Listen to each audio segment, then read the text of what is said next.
Cutting off family members is nothing new, but the recent Beckham family feud and long-running issues among the royals has put family estrangement back in the spotlight. Going no contact with relatives appears to be a growing trend, particularly in the US. Up to 130 million people in North America are cut off from family members, more than a third of them close relatives, according to a Harris poll. Previous generations were taught to swallow their traumas and bury their feelings, said Isla Dorgan in Vogue. Now, many people are taught to talk, to heal, and to find ways to break patterns, including, if needed, distancing yourself from family. Protection of mental health has become a big priority, clinical psychologist Joshua Coleman told The Guardian. As well as obvious reasons like abuse and neglect, many children cut parents off for reasons that are more psychological, subtle, and more political. But the decision to cut off family isn't as straightforward as it sounds, and can be more complicated when there are third parties involved, such as partners. Finances can also be a major factor.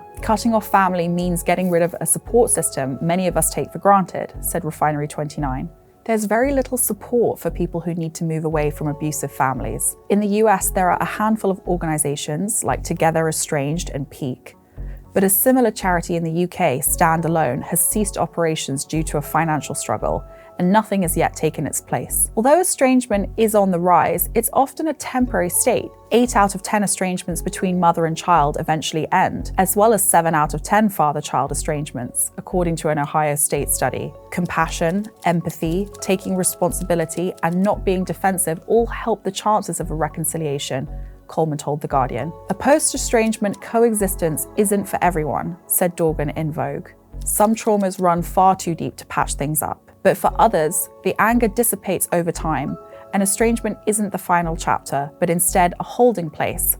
It allows the space for rest and recuperation. For more stories like this, subscribe to our weekly Culture and Life newsletter.